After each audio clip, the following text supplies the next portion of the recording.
شان کیا ہے. اور بڑی خوش نصیبی کی بات ہے کہ ہم جن کے صدقے سے جیتے ہیں، جن کے صدقے سے رہتے ہیں، جن کے صدقے سے کھاتے ہیں پیتے ہیں، ان کی آل ہمارے سامنے ہے. مولا تعالیٰ ان کے صدقے ہماری زندگیوں میں خوشیاں عطا فرمائے. اسلام ادب سکھاتا ہے اور ہم ادب کے غلام. تو بہرکیف مختصر میں ختم کر دوں گا. گزارش ہے کہ بڑی توجہ کے ساتھ سنیں تو بڑی مہربانی ہوگی. حضرت امام اعظم ابو حنیفہ علیہ رحمت رضوان آپ کے علم کا اندازہ کوئی نہیں لگا سکتا تھا. جب حضرت حماد رضی اللہ تعالیٰ عنہ کے مدرسے میں پڑھتے رہے، جب آپ پڑھتے رہے تو آپ فارغ ہوئے. فارغ ہونے کے بعد ایک جگہ بیٹھے ہوئے تھے. حضرت حماد رضی اللہ تعالیٰ نے فرمایا کہ اے نعمان بن ثابت کیا ارادہ ہے؟ کہا کہ حضور میں نے تو پڑھ لیا، اب میں سوچ رہا ہوں کہ میں کہاں جا کر خدمت کروں. اللہ والوں کی شان بڑی اعلیٰ ہوتی ہے. انہوں نے فرمایا کہ اے نعمان بن ثابت میری مسجد سے میں آج اٹھتا ہوں، تم بیٹھو اور سنبھالو. حضرت امام اعظم ابو حنیفہ علیہ رحمت رضوان بیٹھے اور شریعت مصطفیٰ کو عام کرنے کے لیے آپ نے جو کام کیا آج پوری دنیا حضرت امام اعظم ابو حنیفہ علیہ رحمت رضوان کے نام سے اپنے نام میں لگانے میں فخر محسوس کرتے ہیں. حضرات آپ کے خوف کا یہ عالم تھا، آپ کے علم کا جہاں ایک عالم، وہیں خوف الہی میں ڈوبنے کا بھی عالم بڑا لاجواب تھا. سب سے پہلے میں علم کا معاملہ آپ کو بتا. کوفہ کی سرزمین میں ایک شخص اپنے دوست سے کہا کہ اے میرے دوست میرا وقت قریب ہے، میں مرنے کے قریب ہوں، میری طرف سے ایک امانت ہے، یہ تھیلی ہے، اس کے اندر ہیرے جواہرات بھرے ہوئے ہیں، یہ کل میرے بچے بڑے جب ہو جائیں تو تیرے دل میں جو ہے وہ میرے بچوں کو دے دینا. اس نے لکھا دیا، کہا کہ تیرے دل میں جو آئے وہ میرے بچوں کو دے دینا. لکھوا دیا اور پھر اس شخص کا انتقال ہو گیا. بچے بڑے ہوئے اور وہ جو دوسرا شخص تھا ایک سرکل چوراہے پہ سب کو بلایا، سب کو جمایا اور کہا کہ دیکھو ان کے باپ نے مرنے کے وقت یہ کہا تھا کہ یہ میرے پاس سونے کی تھیلی ہے، تیرے حوالے کرتا ہوں، جب میرے بچے بڑے ہو جائیں تیرے دل میں جو آئے وہ دے دینا. اب میرے دل میں آیا ہے کہ میں سونا چاندی رکھ لوں، تھیلا تجھے دوں، بچوں کو تھیلا دو، یہ میرے دل میں آیا ہے. لو تھیلا دے دیا، سونا چاندی رکھ لیا، چلا گیا. ہر کوئی یہی کہہ رہا تھا کہ ظلم ہوا، بچوں پر ظلم ہوا، مگر لکھا بھی وہی تھا کہ تیرے دل میں جو آئے وہ دے دینا. دے دیا گیا. اب یہ معاملہ حضرت امام اعظم اور ابو حنیفہ علیہ رحمت رضوان کے پاس کسی نے کہا کہ حضور فلانے محلے کے فلانے شخص نے ایسا ظلم کیا ہے. کہا کیا معاملہ ہے؟ کہا وہ ایسا کہہ رہا ہے. حضرت امام اعظم نے فرمایا کہ اس کو بولو، پھر اسی طریقے سے مجمع کو جمائے، میں فیصلہ کروں گا. حضرت امام اعظم نے جب کہا سب لوگ اس کے پاس گئے تو اس نے کہا مجھے کیا، اور 10 آدمی آ جائے میں تو وہی کہوں گا جو اس میں لکھا ہوا ہے. کہا ٹھیک ہے، بلایا. اب بلانے کے بعد حضرت امام اعظم جیسے ہی آئے وہ شخص بھی آیا اور ہیرے جواہرات کا تھیلا بھی لے کر آیا، رکھا، مجمع جمع ہوا تھا. اب حضرت امام اعظم نے کہا اس کو پڑھو. اس نے کہا کہ میری عمر ہو چکی ہے، میں مرنے کے قریب ہوں، جب میرے بچے بڑے ہو جائیں تو تیرے دل میں جو آئے وہ میرے بچوں کو دے دینا. کہا کہ پھر پڑھو. کہا میرے بچے جب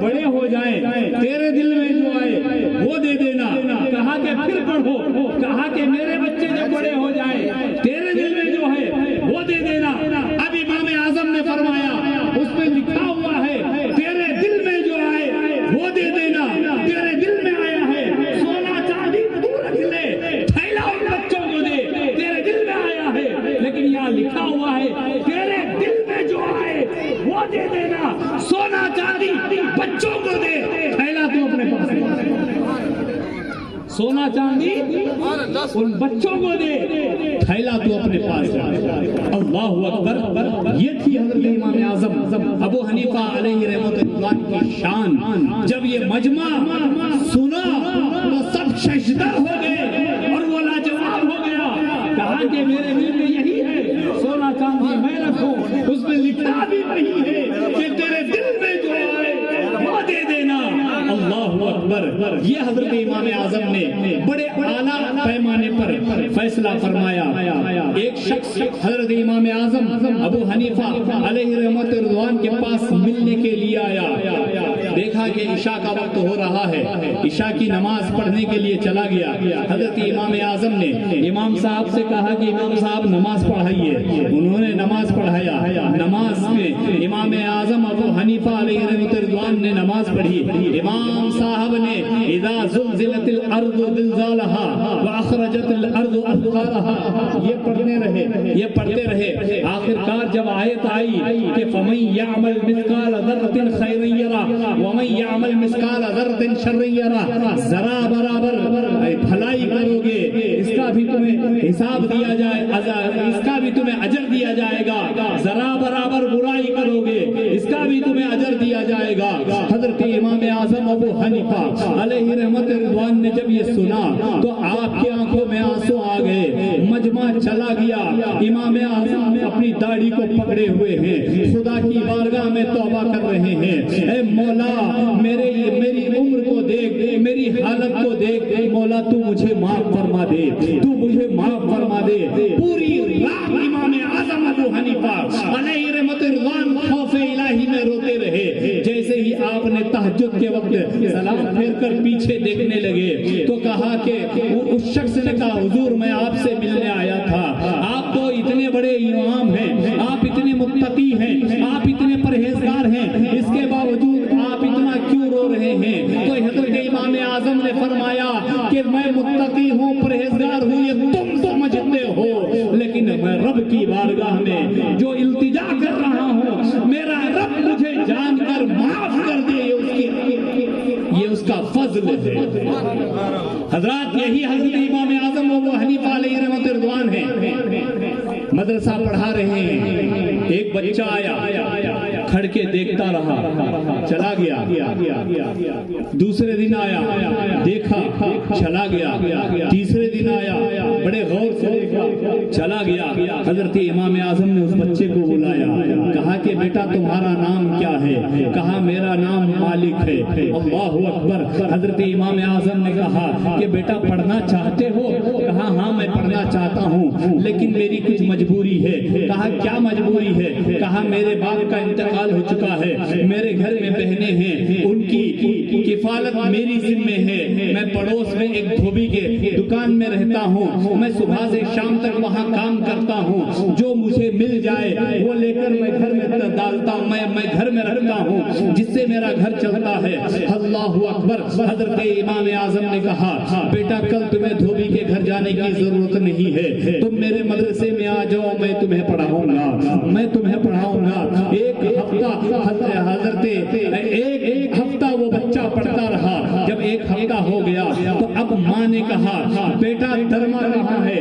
تو کمایا ہے وہ درما کہاں ہے؟ کہا میں ایک ہفتے سے کمایا نہیں ہوں۔ کہا پھر کیا؟ کہا کہ میں امام اعظم کے مدرسے میں پڑھنے کے لیے چلا گیا، انہوں نے مجھے پڑھایا۔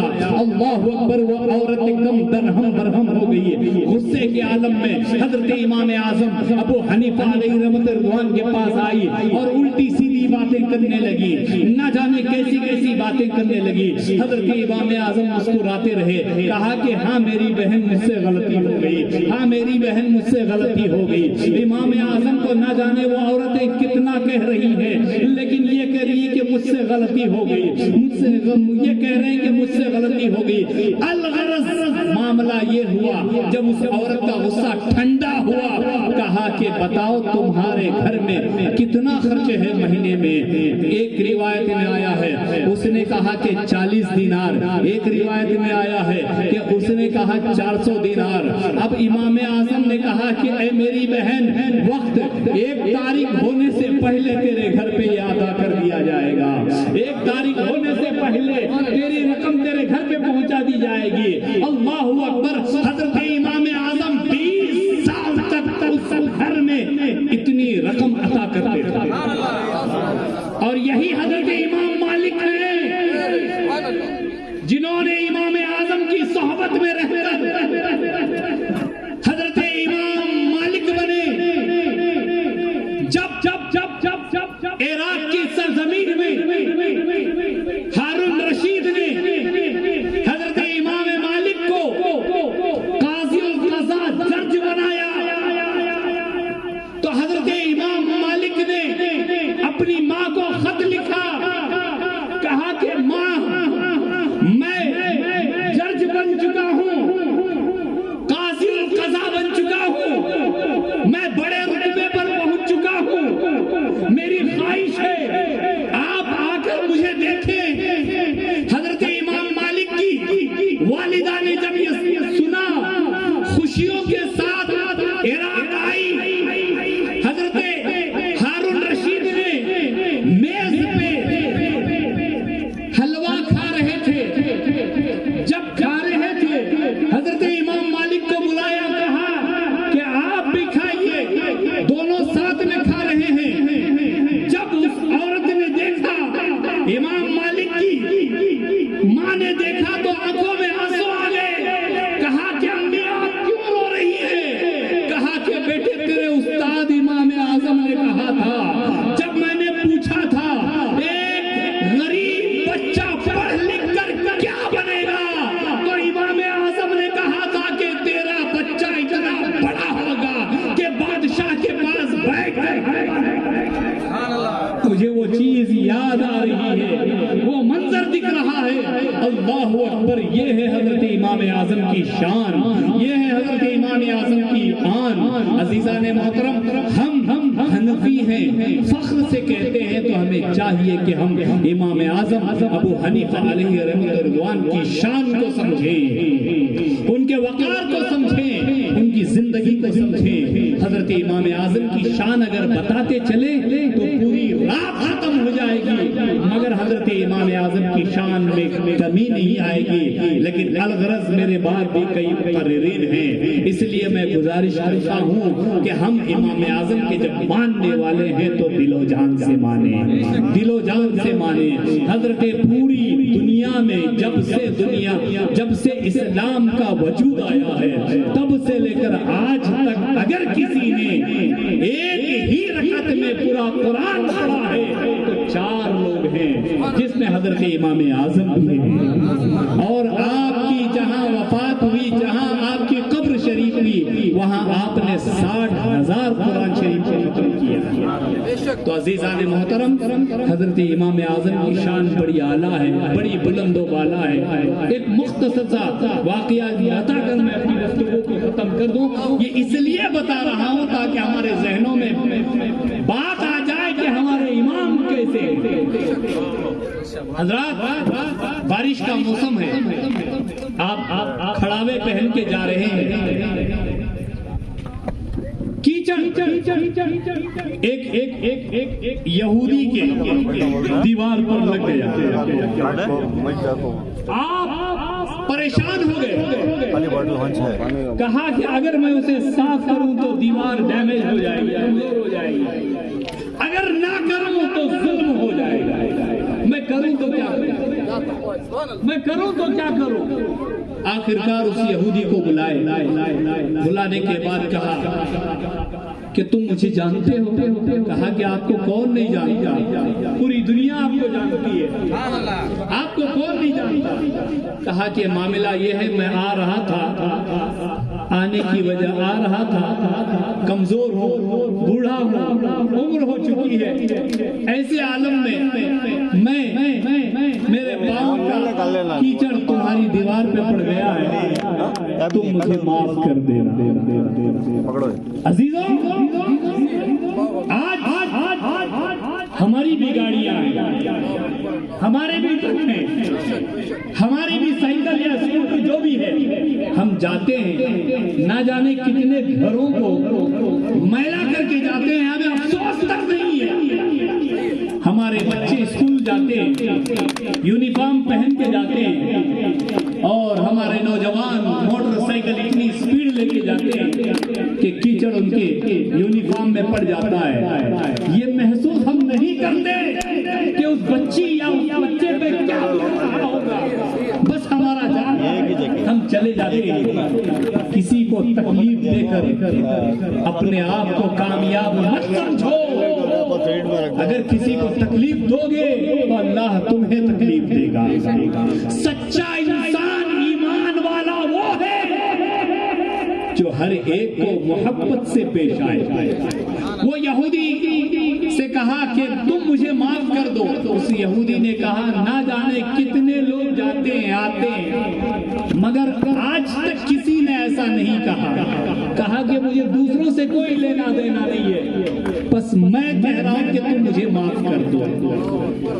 اس یہودی نے کہا کہ آپ دیوار کا میل بعد میں بتائیے، پہلے میرے دل کے میل کو نکال کے کلمہ پڑھائیے، پہلے میرے دل کے میل کو نکال کے کلمہ پڑھائیے۔ تو عزیزان محترم، اس واقعے سے ہمیں سمجھ میں آیا کہ ہماری زندگی کیسی ہونی چاہیے، ہمارے اخلاق و کردار کیسے ہوں، بڑوں کا ادب، چھوٹوں کی شفقت۔ جب تک ہمارے میں نہیں ہے ہم کامیاب ہو نہیں سکتے۔ ہم چاہتے ہیں کہ چھوٹے ہماری عزت کریں، ہمیں چاہیے کہ ہم بڑوں کی عزت کریں، بڑوں کی عزت کریں۔ عالم ہو جانا اور ہے، ادب آ جانا اور ہے، کامیاب ہو جانا اور ہے، ادب آ جانا اور ہے، متقی ہو جانا اور ہے، لیکن اس کو صحیح طریقے سے استعمال کرنا یہ اور ہے۔ علم کی بنا پر کوئی کامیاب نہیں ہوتا جب تک اس کے اندر ادب نہ ہو، جب تک اس کے کردار بہتر نہ ہو، جب تک اس کے اخلاق اچھے نہ ہو۔ اگر علم حاصل کر کے اپنے آپ کو میں سب سے بڑا سمجھتا ہوں تو یہ میری نادانی اور بے وقوفی ہے، کیونکہ علم ابلیس کے پاس بھی تھا۔ اگر کامیابی چاہتے ہو تو ادب میں آ جاؤ، اگر کامیابی چاہتے ہو تو اپنے اخلاق کو بہتر کرو، اور سب سے بہترین انسان وہ ہے، آقا فرماتے ہیں کہ اچھا مرد وہ ہے جو اپنے گھر کے لیے اچھا ہو۔ لوگ تعریفیں کر رہے ہیں، بڑا اچھا انسان، بڑا اچھا انسان، بیوی بھی گالیاں دے رہی ہے، بچے بھی گالیاں دے رہے ہیں۔ ایسی زندگی سے کیا فائدہ؟ ایسی زندگی سے کیا فائدہ؟ کامیاب وہ ہے جو اپنی بیوی بچوں کے لیے بہتر ہو، اس کے بعد سب کے لیے بہتر ہو۔ تو فی الحال اگر میں لمبا کرنے جاؤں تو بے حساب ہو جائے گا، بس گزارش کرتا ہوں اللہ تعالیٰ مجھے اور آپ کو نیک اخلاق کے ساتھ زندگی گزارنے کی توفیق عطا فرمائے۔ ہم تمام کو امام اعظم ابو حنیفہ علیہ رحمۃ رضوان کے نقش قدم پر چلنے کی توفیق عطا فرمائے۔ السلام علیکم ورحمۃ اللہ وبرکاتہ۔